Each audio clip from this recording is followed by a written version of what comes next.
Every generation is born into messy surroundings, corruptions, distractions, broken education systems, and that part is not new. What is new that how many young people confuse freedom with escape, and that confusion itself decides whether you will become a change maker or someone who just survives into the system. And history has already proved this. Viktor Frankl, when he survived Nazi concentration camps, he noticed something powerful. The same environment broke some people and shaped others. Same suffering, same systems, just different inner choices. Later, when he wrote Man's Search for Meaning, that even when everything is taken away, one thing remains. And that is the freedom to choose your attitude. Your environment doesn't decide your future. Your response to it does. And that applies to we as students. Most students think that studying is about marks, but it's not. Marks are just feedbacks. Studying is about training your brain, focus, consistency, decision making, thinking ability, and patience. And that's why two students with the same degree end up in completely different places. One learned how to learn, and other learned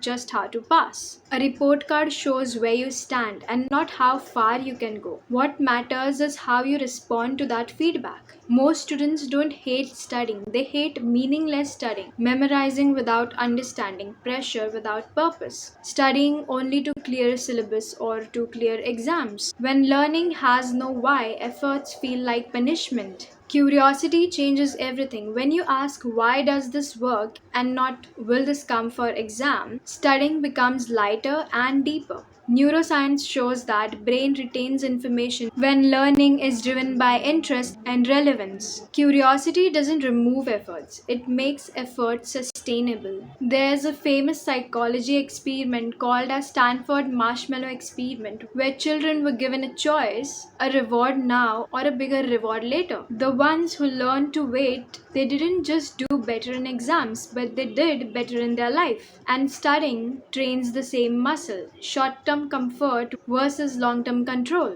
You are not just memorizing answers, you are training your brain how to handle effort. The concept of YOLO, it is not wrong, we are just misusing it. YOLO isn't an excuse to escape responsibility. YOLO means you get only one chance to build your life properly. Wasting your 20s in the name of living freely often means living your 30s fixing avoidable mistakes. YOLO means enjoying your life after you have built skill, strength, and self control. Short term freedom feels good today, but long term freedom feels better for a lifetime. Short term freedom creates long term anxiety, and short term discipline creates long term freedom. In most of the East Asian countries, efforts are respected and are not mocked. When efforts are respected, students don't feel uncool for caring about their future, and that mindset matters more than the system itself. The biggest reason why students struggle to focus today isn't lack of intelligence, it's constant stimulation. Your phone isn't evil, but it is designed to keep you reactive and not reflective. Every notification trains your brain to seek quick rewards. Scrolling feels like rest, but it actually drains your attention. And that's why sitting with a book feels harder than scrolling for an hour. Your brain is not lazy, it's overstimulated. The solution is not quitting your phone, it's taking your control back. The solution to this is first, stop studying with your phone. Keep your phone out of reach or out of your sight while you are studying. And finally, schedule a guilt-free scrolling time. When enjoyment is planned, it stops invading focus. You have to stop reacting to your gadget and start controlling it. And let's talk about what actually you should do now. First is stop studying only for your exam and start studying for building your skills. Look at what skill is it teaching you.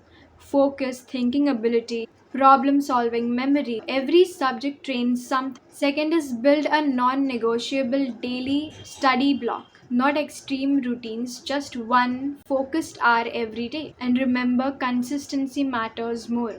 Third is protect your attention like it's an asset. The ability to focus deeply is getting rare and therefore it is valuable. Fourth is study out of curiosity and not out of fear or competition. One thing to remember is a strong study mindset is not just built for one semester. Study to understand and not just to finish. Treat feedback as a data and not your identity. This is how learning continues even after exams end. Looking at the harsh truth is that if you don't build your skills, you depend on permission. And if you don't learn to think, you repeat what you hear. If you don't control your habits, impulses control you. And that's how broken system stays broken. You don't have to change or prove anything to anyone. The only real question you need to ask yourself is, will you clear the dirt or will you add to it?